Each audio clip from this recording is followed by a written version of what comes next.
चलिए स्टार्ट करते हैं हम। हमने लास्ट क्लास में टीडीएस चैप्टर स्टार्ट किया था। टीडीएस में हमने बहुत सारी चीजें देखी थी। जैसे सबसे पहले अगर मैं आपको याद दिला दूं तो हमने कहा था कि एक होता है पेयर और एक होता है पेई।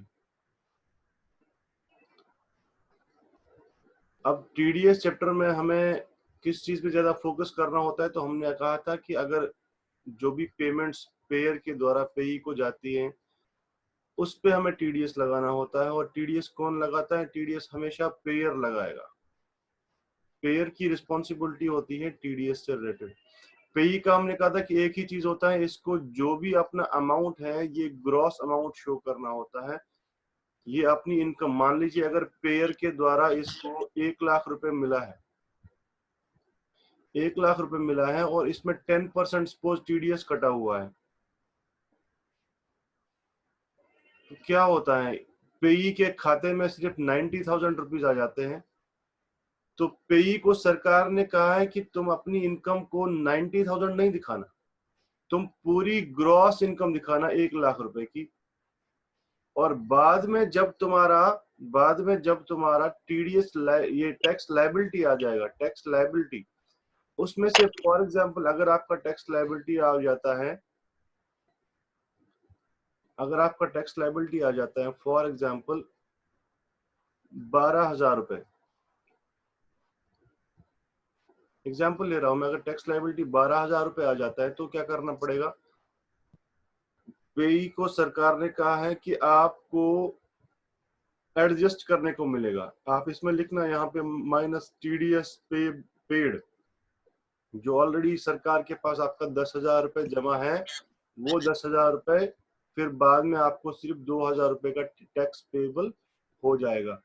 और सर ऐसा भी हो सकता है कि इसका 12,000 टैक्स लाइबिलिटी ना निकल के इसका सिर्फ 6,000 रुपए टैक्स लाइबिलिटी आ जाए। हाँ जी, हो सकता है। तो इस केस में क्या होगा? इस केस में सर जो माइनस में यहाँ पे फिगर आ जाएगी वो तो 10,000 रुपए ज्यादा आ जाएगी, तो 4,000 रुपए नेगेटिव फिगर आ जाएगी। ये 4,000 रुपए जो एक्स्ट्रा पेमेंट किया है, सरकार ने कहा कि आप इसको रिफंड ले लेना हमसे जब आप आईटीआर अपना भरोगे। ठीक है, ये पेई की रिस्पॉन्सिबिलिटी थी। अब पेयर की रिस्पॉन्सिबिलिटी क्या क्या थी? पेयर की रिस्पॉन्सिबिलिटी सर बहुत सारी थी। सबसे पहले तो हमें क्या करना होता था? सबसे पहले पेयर को टीडीएस डिडक्ट करना होता था। यहाँ पे मैं पहला लिखूंगा डिडक्ट टीडीएस। ये कब कब काटना होता था TDS? At the time of payment और party credited whichever is earlier. हमने देखा था कि 4 केसेस में at the time of payment, at the time of payment काटना पड़ता है। कौन कौन सा था? 192, 194B, 194BB और 194LA। ये कुछ सेक्शंस थे जहां पे आपको eight the time of payment TDS काटना पड़ेगा। और फिर रही बात, जो बाकी के सेक्शंस थे वहां पे या तो पेमेंट करते समय या eight the time when party is credited, उसके बारे में हमारी चर्चा लास्ट क्लास में हो चुकी है कि वो क्या होता है। टीडीएस डिडक्ट करने के बाद इस टीडीएस का क्या करना होता है? इसको डिपॉजिट करना होता है। कहाँ डिपॉजिट करना होता है बच्चे? डिपॉजिट करना होता है सरकार के खाते में। कब डिपॉजिट करना होता है? जिस महीने का टीडीएस है इसके अगले महीने की 7 तारीख तक। मंथली होता है यहाँ पे। अगले मंथ की 7 तारीख तक हमें ये टीडीएस को डिपॉजिट करना होता है सरकार के खाते में। ठीक है, ये भी आपको याद ही होगा आई थिंक। ठीक है, उसके बाद नेक्स्ट काम बताओ। नेक्स्ट काम क्या होता था पेयर का? टीडीएस डिपॉजिट करने के बाद, हाँ, जितने भी लोग आए हैं वो अपनी अटेंडेंस मार्क कर लें। टीडीएस डिपॉजिट करने के बाद क्या काम था? उसके बाद सरकार को हिसाब देना था कि ये किसका टीडीएस है। तो उसको मैंने कहा था फाइल रिटर्न्स। और रिटर्न कब भरने होते थे? ये भरने होते थे क्वार्टरली, क्वार्टरली रिटर्न भरने होते थे। उसके बाद रिटर्न भरने के बाद issue TDS certificate, TDS certificate issue करना होता था। इसमें हमने देखा था 2 केस हैं, या तो ईयरली देगा या तो फिर आफ्टर फाइलिंग क्वार्टरली रिटर्न्स। ये 2 चीजें हमने देखी थी, या तो ईयरली देगा या तो आफ्टर फाइलिंग क्वार्टरली रिटर्न्स। इस केस में ऐसे हमने ये किया था। चलिए, यहां तक आई थिंक आपको याद ही होगा। आगे चलते हैं।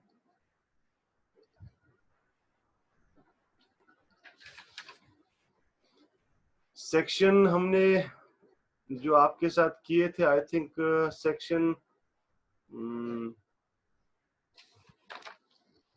194 किया था हमने।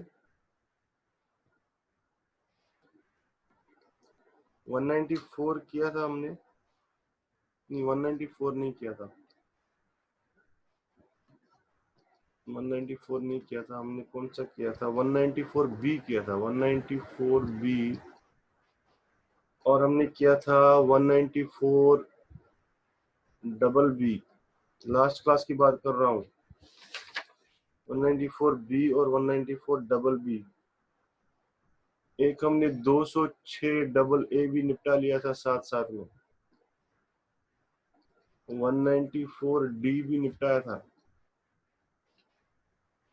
194 जी भी किया था, 194 एच भी किया था।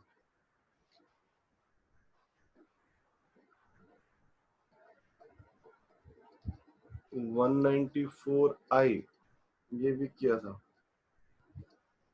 जो सेक्शंस में यहाँ पे लिख रहा हूँ, अगर हमने ये नहीं किए हैं तो प्लीज बता दीजिए।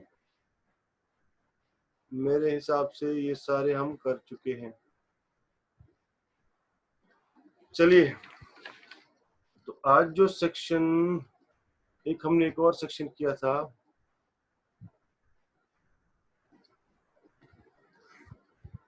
एक और सेक्शन जो हमने किया था 194 आई बी, ये हमने किया था। छोटे छोटे सेक्शंस थे जो हमने निपटाए थे लास्ट क्लास में। चलिए देखते हैं आज हम कौन से सेक्शन पे करेंगे। अभी भी लोग आ रहे हैं। चलिए स्टार्ट करते हैं आज का सेक्शन। लिखना सेक्शन नंबर 194 जे।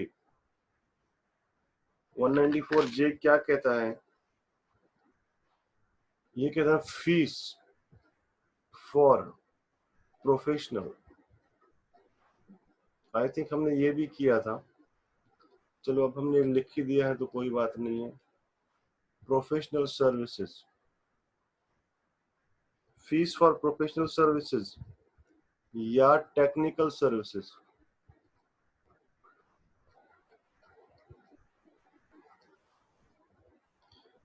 या हम इसको बोल सकते हैं रॉयल्टी और रेम्यूनरेशन।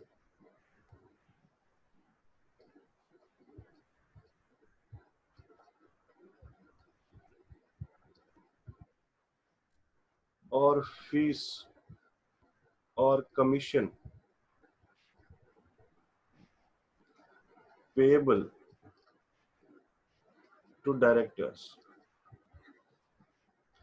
इस सेक्शन में कौन कौन से लोग कवर होते हैं, पहले तो उन पे बात करते हैं। सबसे पहले मैंने कहा कि प्रोफेशनल सर्विसेज। मान लीजिए अगर मैं कहीं पे जाके लेक्चर देता हूं तो मैं उनसे सैलरी नहीं लेता, मैं उनसे फीस चार्ज करता हूं अपनी सर्विसेज के बेसिस पे। तो वो जो पेमेंट मुझे करेंगे वो मेरा टीडीएस जो काटेंगे वो 194 जे में काटेंगे। 194 जे में मेरा टीडीएस वो काटेंगे। क्यों? क्योंकि payment fees for professional services है। टेक्निकल सर्विसेज होती हैं, जैसे मान लीजिए कोई व्यक्ति जो है, किसी की मशीन खराब हो जाती है। मशीन खराब होने के बाद क्या होता है, उसको ठीक करने के लिए किसी एक्सपर्ट को बुलाना पड़ता है। ठीक है, एक्सपर्ट को आया और उसने मशीन को ठीक कर लिया। तो मुझे बताइए, वो जो अपना पेमेंट चार्ज करेगा, उस पेमेंट को हम क्या बोलेंगे? उसको रिपेयर नहीं बोलेंगे, उसको बोलेंगे फीस फॉर टेक्निकल सर्विसेज। ठीक है, या रॉयल्टी अगर कोई ले रहा है, रेम्यूनरेशन, फीस फॉर कमीशन। देखो डायरेक्टर, अगर आपने पढ़ा होगा, डायरेक्टर दो तरह के डायरेक्टर होते हैं। मैं यहाँ पे आपको थोड़ा सा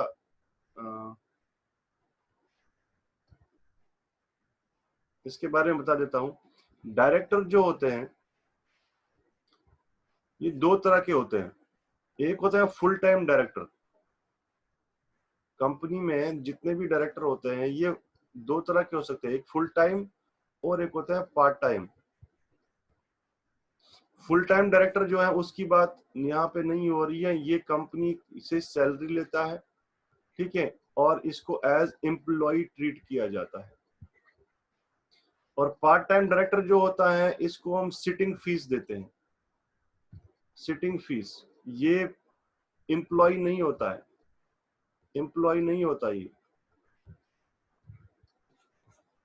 तो जो पार्ट टाइम डायरेक्टर होता है उसको जो भी पेमेंट जाएगा, जो भी पेमेंट जाएगा, फुल टाइम डायरेक्टर का तो जैसे सैलरी में टीडीएस कटता है उसी हिसाब से कटेगा 192 सेक्शन में, लेकिन जो पार्ट टाइम डायरेक्टर है इसका टीडीएस जो कटेगा 194 जे में कटेगा, क्योंकि ये डायरेक्टर को जितना भी फीस पेमेंट या इसको हम सिटिंग फीस देते हैं, जितनी मीटिंग्स में अटेंड करेगा उसी के हिसाब से देते हैं, इसको हम मंथली पेमेंट नहीं देते। इसीलिए सरकार ने कहा कि इसका जो टीडीएस कटेगा वो 194 जे में कटेगा। तो मैंने यहाँ पे आपको कहा था कि 194 जे में अगर पेयर की बात करें तो पेयर यहाँ पे कोई भी हो सकता है, प्रोफेशनल सर्विस कोई भी ले सकता है। तो जब प्रोफेशनल सर्विस कोई भी ले सकता है तो इस केस में दो चीजें बनते हैं। एक बनता है कि सर ये जो इंडिविजुअल एचयूएफ है इनको छोड़ दीजिए क्योंकि ये तो पर्सनल नेचर की होंगी, ठीक है। पर्सनल नेचर के बावजूद जहां पे इंडिविजुअल एचयूएफ फंस सकता है तो वहां के लिए हमने एक रूल बनाया था कि एवरी पर्सन, हम लिखेंगे एवरी पर्सन या ऐसे any person other than individual HUF. और जहां पे इंडिविजुअल एचयूएफ के फंसने के चांसेस है वहां पे पेयर ये भी हो सकते हैं individual HUF also if last year tax audit was required. ये हमने लास्ट क्लास में डिस्कस किया था, ठीक है। अगर ये किसी भी रेसिडेंट को पेमेंट करते हैं, किसी भी रेसिडेंट को पेमेंट करते हैं और payment exceeds, payment is greater than 30,000, तो सरकार ने इनको कहा है कि टीडीएस काट लीजिए। टीडीएस एट द रेट, दो रेट्स यहाँ पे हैं। यदि जिसको आप पेमेंट कर रहे हो रेसिडेंट को, यदि वो कॉल सेंटर है, कोई कॉल सेंटर को आप पेमेंट करते हो तो टीडीएस का रेट 2% रहेगा। और अदर केसेस में टीडीएस का रेट 10% रहेगा। ये दो चीजें हमने लास्ट क्लास में देखे थे, ठीक है। और इसी के साथ साथ हमने कहा था कि एक सेक्शन जो चलता रहेगा हर चीज के साथ, वो क्या था कि सर 206AA ये चलता रहेगा if no PAN is submitted, no PAN is submitted. तो टीडीएस कितना लगेगा? TDS at the rate 20% shall be levied, ठीक है। 20% के हिसाब से टीडीएस कटेगा कब? अगर कोई पैन सबमिट नहीं करेगा। इसके पीछे क्या कारण है वो हमने लास्ट क्लास में देखा था। तो मैंने कहा कि अगर कोई इंडिविजुअल एचयूएफ या कोई भी एक्सेप्ट इनके इंडिविजुअल एचयूएफ के अलावा कोई भी रेसिडेंट को पेमेंट करता है, यहाँ पे रेसिडेंट कौन होना चाहिए? रेसिडेंट किसको हमने बोला? रेसिडेंट जिसको पेमेंट जा रहा है, मतलब पेई रेसिडेंट होना चाहिए जिसको पेमेंट कर रहे हो, ठीक है। रेसिडेंशियल स्टेट्स में आपने ये चीज पढ़ा हुआ है कि पेयर क्या होता है, पेई क्या होता है, ये सॉरी रेसिडेंट क्या होता है, नॉन रेसिडेंट क्या होता है। तो पेई रेसिडेंट होगा तो उस केस में जो भी पेमेंट उसको पेयर करेगा तो 30,000 से ज्यादा जितनी भी पेमेंट्स आएगी उस पे टीडीएस कटेगा। अगर 30,000 तक की पेमेंट्स है तो टीडीएस काटने की जरूरत नहीं है, लेकिन जैसे ही 30,000 रुपए क्रॉस हो गया तो टीडीएस का प्रोविजन लगेगा। कितना लगेगा सर? कॉल सेंटर अगर किसी कॉल सेंटर को पेमेंट कर रहे हैं तो 2% के हिसाब से, यदि किसी अदर के को पेमेंट कर रहे हैं तो 10% के हिसाब से, ठीक है जी। चलिए एक और सेक्शन जो हम करेंगे, एक और सेक्शन जो हमने लास्ट क्लास में किया था वो था 194DA लाइफ इंश्योरेंस पॉलिसी का। ये भी हम लास्ट क्लास में कर चुके हैं।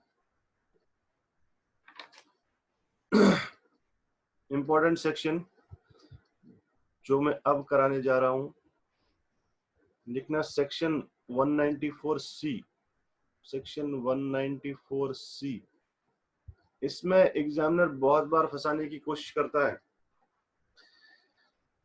ये है पेमेंट मेड टू, या ऐसे लिखो पेमेंट टू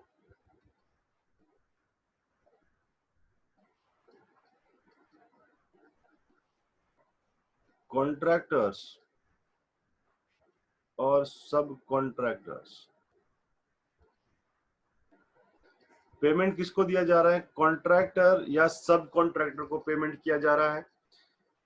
अब सरकार ने यहाँ पे कहा कि पेयर कोई भी हो सकता है, इसमें इंडिविजुअल एचयूएफ भी आ सकते हैं। तो जैसे ही इंडिविजुअल एचयूएफ के फंसने के चांसेस है, तो हमने कहा कि पेयर के लिए हमने नियम बनाए हैं। Any person other than individual HUF, फिर लिखेंगे and individual HUF also if last year tax audit was required। ठीक है जी, ये पेयर हो सकता है। जब भी ये किसी को पेमेंट करेंगे, किसी कॉन्ट्रैक्टर को पेमेंट करेंगे, पेमेंट तो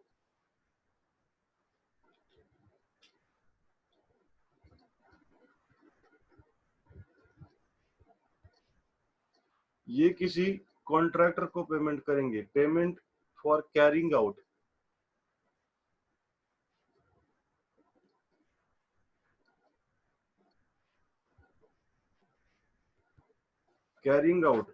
any work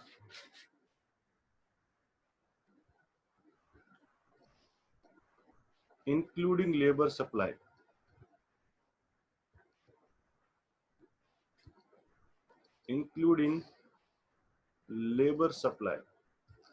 कोई भी काम ऐसा अगर करते हैं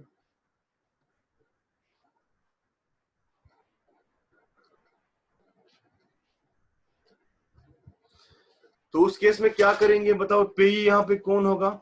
यहाँ पे पेई जो होता है, पेई हो सकता है यहाँ पे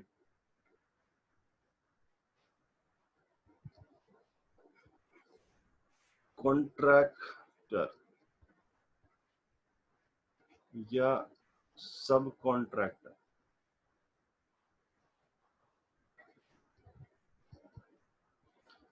सर कॉन्ट्रैक्टर क्या होता है और सब कॉन्ट्रैक्टर क्या होता है? सबसे पहले तो यहाँ पे एक चीज का ध्यान रखना है, यहाँ पे पेयर जो है इसको हम बोलेंगे कॉन्ट्रैक्टी।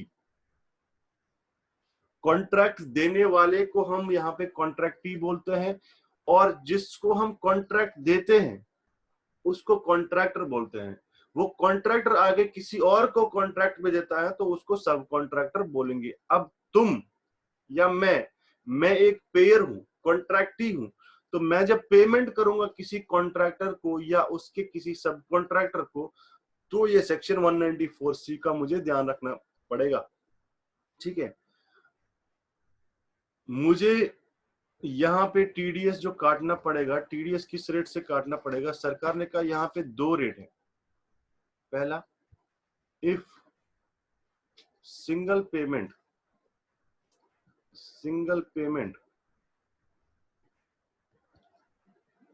exceeds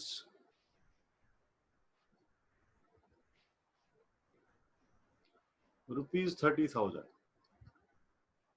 मैंने पूरे साल में इसको एक ही पेमेंट कर ली और 30,000 रुपए से कम की पेमेंट कर ली या 30,000 रुपए की पेमेंट कर ली, तो टीडीएस नहीं लगेगा। जैसे ही 30,000 रुपए से ज्यादा का पेमेंट कर लिया, 31,000, 35,000, 40,000, तो टीडीएस काटना पड़ेगा। और दूसरा जो हमें यहाँ पे ध्यान रखना पड़ेगा, और if aggregate payment exceeds ₹1 lakh, अगर मैंने एक टाइम की पेमेंट 30,000 रुपए से ज्यादा कर लिया तो टीडीएस काटना पड़ेगा, या पूरे साल में इसको जितनी भी पेमेंट्स गई है, 1, 4, 5, 10 जितनी भी पेमेंट्स गए हैं उन सब का टोटल एग्रीगेट वैल्यू जो है 1 लाख रुपए से एक्सीड कर रहा है तो मुझे टीडीएस काटना पड़ेगा। दोनों सूरत में टीडीएस काटना पड़ेगा। अब इसके अलावा एक और झंझट है इस सेक्शन में, वो ये है कि इसमें रेट ऑफ टीडीएस भी दो है। यदि कोई टीडीएस, इसमें टीडीएस रेट भी दो है। TDS rate is equal to 1% और 2%। सर 1% कब लगेगा और 2% कब लगेगा? यहां पे ध्यान रखना है पेई का। अगर पेई इंडिविजुअल या एचयूएफ है, तो 1% टीडीएस काटेंगे। और यदि कोई पेई कोई अदर पर्सन है, कंपनी है, फर्म है, ट्रस्ट है, सोसाइटी है, तो उस केस में 2% टीडीएस काटना पड़ेगा। यहां तक बात समझ में आ गई? अब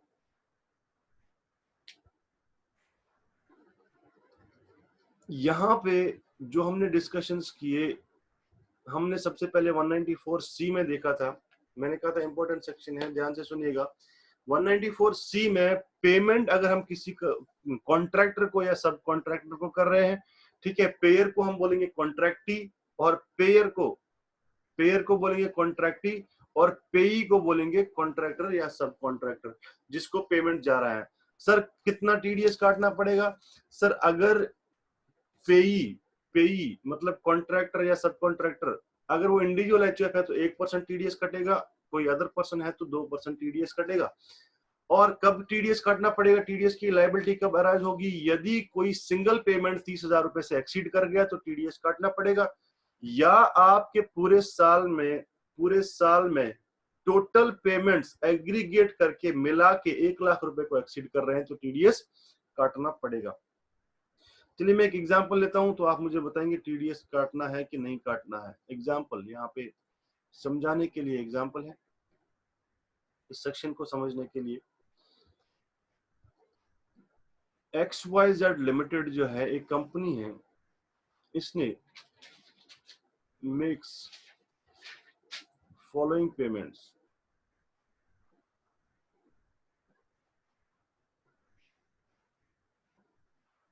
जो एक इंडिविजुअल है जिसका नाम है मिस्टर राम, इसको पेमेंट गया हुआ है for building repairs during the year 2019-20। वर्ष 2019-20 है और XYZ लिमिटेड ने एक बिल्डिंग का रिपेयर कराया है मिस्टर राम से और ये पेमेंट्स कर लिए हैं। कौन सी पेमेंट सर, आइए देखते हैं। पहली पेमेंट गई है 17 जून को, 17 जून को पहली पेमेंट गई है 20,000 रुपए की। दूसरा पेमेंट गया है 20 जुलाई को 30,000 रुपए का। तीसरा पेमेंट गया है 30 अगस्त को 40,000 रुपए का। और चौथा पेमेंट गया है 15 नवंबर को 20,000 रुपए का। आपको ये बताना है डिस्कस टीडीएस रिक्वायरमेंट्स। आपको ये बताना है कि टीडीएस कटेगा कि नहीं कटेगा। सर सबसे पहले तो ये बताएं कि जो पेई है इस पे 1% का रेट लगेगा कि 2% का लगेगा। मैंने कहा था कि यदि पेई इंडिविजुअल या एचयूएफ है तो 1% का रेट लगेगा। तो मुझे बताइए ये मिस्टर राम को पेमेंट जा रहे हैं। आंसर, सिंस पेई is an individual, hence 1% rate is applicable. पेई इंडिविजुअल है इसलिए कितना 1% का रेट टीडीएस का लगेगा। अब मुझे बताइए, जब हमने पहला पेमेंट 20,000 रुपए का किया, बताओ टीडीएस काटू कि ना काटू? सर हमने देखा था कि अगर एक पेमेंट सिंगल पेमेंट 30,000 से ज्यादा जा रहा है तो उस पे टीडीएस काटना पड़ेगा। ये तो 20,000 रुपए का ही पेमेंट है, तो इस पे कोई टीडीएस नहीं कटेगा। अभी 1 लाख वाला तो आएगा नहीं सीन, क्योंकि 1 लाख रुपए तो पेमेंट हुआ ही नहीं है। अभी पहला पेमेंट 20,000 रुपए गया है, ठीक है। फिर आइए, दूसरा पेमेंट गया है 30,000 रुपए का। इस पे बताओ टीडीएस कटेगा कि नहीं कटेगा? सर आपने कहा था 30,000 रुपए, कुछ ऐसा तो सुना था हमने। 30,000 रुपए का पेमेंट अगर गया है तो उस पे टीडीएस कटेगा कि नहीं कटेगा? अगर आपने ऊपर ध्यान से देखा होगा तो मैंने यहाँ पे लिखा आया है, अगर सिंगल पेमेंट एक्सीड कर जाए 30,000 रुपए को। एक्सीड का मतलब क्या होता है बच्चे, कि 30,000 रुपए से ज्यादा हो। अब बराबर 30,000 हो तो क्या करना पड़ेगा, तो उस पर टीडीएस नहीं कटेगा। तो यहाँ पे मैं लिखूंगा नो टीडीएस। ऐसे करके एग्जामिनर फंसाता है आपको। आपके दिमाग में 30,000 रुपए तो है, अब ये नहीं पता कि 30,000 रुपए पे काटना है कि नहीं काटना, 30,000 रुपए पे छोड़ना है। ठीक है, 30,000 रुपए से एक्सीड कर जाए तो टीडीएस काटना पड़ेगा। चलिए, अब नेक्स्ट पेमेंट गया है 40,000 रुपए का। इस पे टीडीएस काटूं कि ना काटूं? सर हाँ हाँ हाँ, अब तो समझ में आ गया। 30,000 रुपए से एक्स्ट्रा का पेमेंट गया है तो टीडीएस काटना पड़ेगा। बताओ 1% के हिसाब से टीडीएस काटूं तो कितना बनेगा? 400 रुपए। 400 रुपए टीडीएस काटना पड़ेगा। अच्छा, उसके बाद हमने एक और पेमेंट किया था कितने का? 20,000 रुपए का। सर इस पे टीडीएस काटूं कि ना काटूं? सर क्यों काटोगे, ये तो 30,000 से कम है। नालायक बच्चे, एक बात बताओ, हमने आपको क्या बताया था? हमने कहा था कि अगर टोटल एग्रीगेट पेमेंट एक्सीड कर जाए 1 लाख रुपए को, 1 लाख रुपए को एक्सीड कर जाए तो टीडीएस काटना पड़ेगा। अब यहाँ पे देखो, 50 और 40 90 हो गए, 90 और 20, 90 तक तो कोई रिक्वायरमेंट नहीं था। 90 करके फिर जब 20 का पेमेंट कर लिया तो 1,10,000 रुपए हो गया, और जैसे ही 1 लाख रुपए को एक्सीड कर गया तो टीडीएस के प्रोविजंस लगेंगे। यहाँ पे भी 1% कटेगा। अब यहाँ पे ये देखना है कि 1% किसका कटेगा। क्या सिर्फ 20,000 रुपए का 1% कटेगा? जवाब है नहीं, 1% कटेगा ऑन 70,000। सर 70,000 कौन सा? सर टोटल पेमेंट जो है 1,10,000 रुपए है, इसमें से तो 40,000 रुपए टीडीएस लगा चुके हैं ऑलरेडी, क्योंकि इसका अपना प्रोविजन लग रहा था 30,000 रुपए से एक्सीड कर रहा था। फिर बाकी के जो ये 20,000 रुपए हैं, 30,000 रुपए हैं और ये 20,000 रुपए, 70 हो गए। अब इन पे तो टीडीएस कटा नहीं है, इन पे टीडीएस नहीं कटा है तो क्या करना पड़ेगा आपको? इन सब पे टोटल मिला के आपको इन सब पे एट द एंड 20,000 रुपए के टाइम पे टीडीएस काटना पड़ेगा, क्योंकि अब आपका लिमिट 1 लाख रुपए को क्रॉस कर चुका है। तो आपको 1% के हिसाब से 700 रुपए का टीडीएस यहाँ पे काटना पड़ेगा। तो 194C में हमने देखा, बहुत ही थोड़ा सा आपको मुश्किल लगा सेक्शन, तो कोई बात नहीं है, मुश्किल है ही, इसमें घबराने वाली कोई बात नहीं है, बट समझने में कोई ऐसी दिक्कत नहीं है। हमने देखा कि अगर कोई पेमेंट करते हैं हम किसी कॉन्ट्रैक्टर को या किसी सब कॉन्ट्रैक्टर को, तो at the time of payment और party credited whichever is earlier, we should deduct, we are liable to deduct TDS at the rate 1% or 2% which the rate prevails. 1% कब लगेगा? if the payee is individual and HUF। 2% कब लगेगा? if the payee is other person। और उसके बाद हमने देखा था कि सर 1% और 2% तो रेट थे ही थे, साथ में हमने देखा था कि इसमें कंडीशंस भी दो थी कि अगर if a single payment exceeds rupees 30,000 then TDS should be deducted, and if the aggregate amount for the year during the year exceeds rupees 1 lakh rupees then the TDS should be deducted। अब इसके लिए हमने जो example किया था, I think सबसे best example है समझने के लिए, क्योंकि पहले 20,000 रुपए पे हमने कोई टीडीएस नहीं काटा, फिर 30,000 रुपए का पेमेंट हुआ तो टीडीएस नहीं काटा, 40 का पेमेंट हुआ तो 1% के हिसाब से 400 रुपए काटे, फिर जब 20,000 रुपए की वजह से, इसकी वजह से जब 1%, जब 1 लाख को क्रॉस कर गया तो हमने ऊपर जितना भी छोड़ा था जिसपे टीडीएस नहीं लगाया था उस सब पे एक साथ आज टीडीएस लगेगा, सबका हिसाब किताब लिया जाएगा। बताओ यहां तक समझ आया कि नहीं आया? हाँ जी सर समझ आया। ये कौन है अब चैट में? आदिल हसन प्रेजेंट।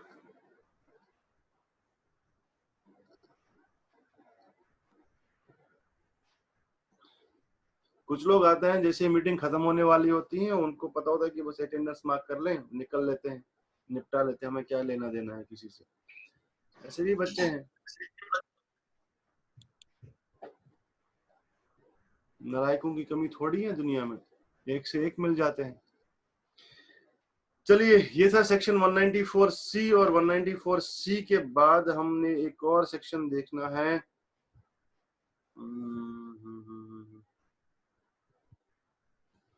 सेक्शन का नाम है, लिखेंगे मेरे साथ साथ सेक्शन का नाम,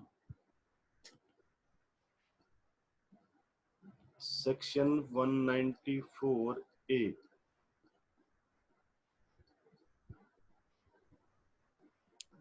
payment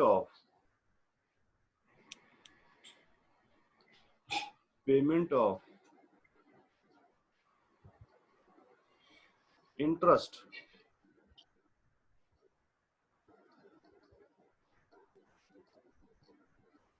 other than interest on securities। Securities क्या होते हैं? डिबेंचर्स होते हैं, शेयर्स होते हैं, बॉन्ड्स होते हैं, इनको हम सिक्योरिटीज बोलते हैं। इनके अलावा देखो, शेयर्स पे तो सीधा डिविडेंड लगता है, लेकिन डिबेंचर बॉन्ड पे इंटरेस्ट मिल जाता है, ठीक है। तो इनके अलावा जो बाकी की तरह के इंटरेस्ट हैं, उनकी बात हो रही है, उनकी बात नहीं हो रही है। शेयर्स, डिबेंचर्स या बॉन्ड्स की बात नहीं हो रही है यहाँ पे बात हो रही है इंटरेस्ट अदर देन सिक्योरिटीज।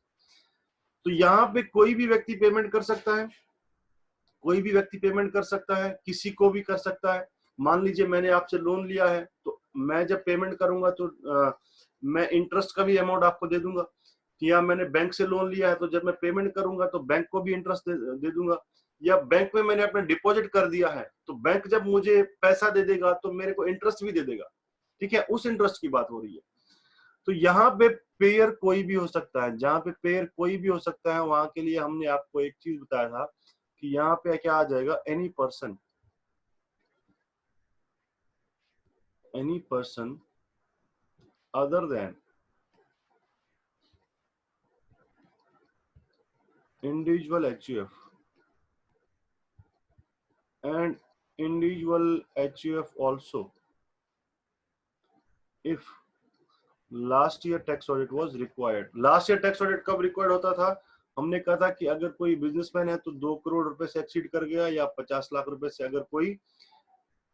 अगर कोई प्रोफेशनल है तो 50 लाख रुपए से एक्सीड कर गया उसका टर्नओवर, तो TDA उसका टैक्स ऑडिट रिक्वायर्ड है। और यदि कोई बिजनेसमैन है 2 करोड़ रुपए से एक्सीड कर गया तो उसका टैक्स ऑडिट रिक्वायर्ड होता है।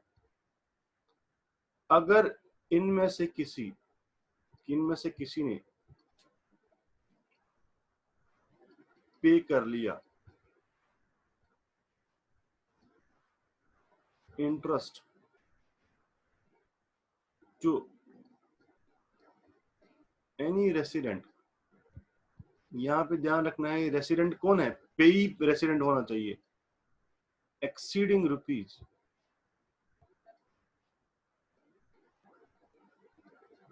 10,000।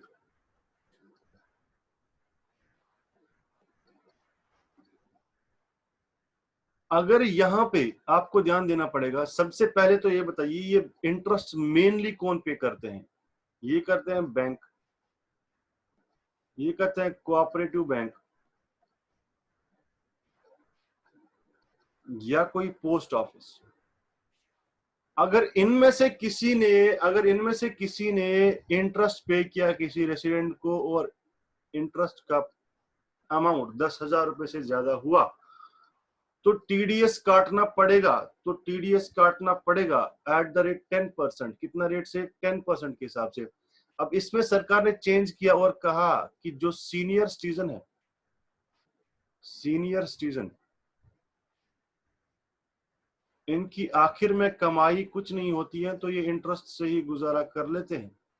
इनके लिए लिमिट रखा 50,000 रुपए। अगर सीनियर सिटीजन को पेमेंट कर रहे हो 50,000 रुपए तक कोई TDS नहीं कटेगा। 50,000 रुपए से एक्सीड कर जाओगे पेमेंट को तो टीडीएस लगेगा। कितना रेट से लगेगा? 10% के हिसाब से लगेगा। ठीक है। और यदि इनके अलावा कोई और पेमेंट करता है, अदर पर्सन,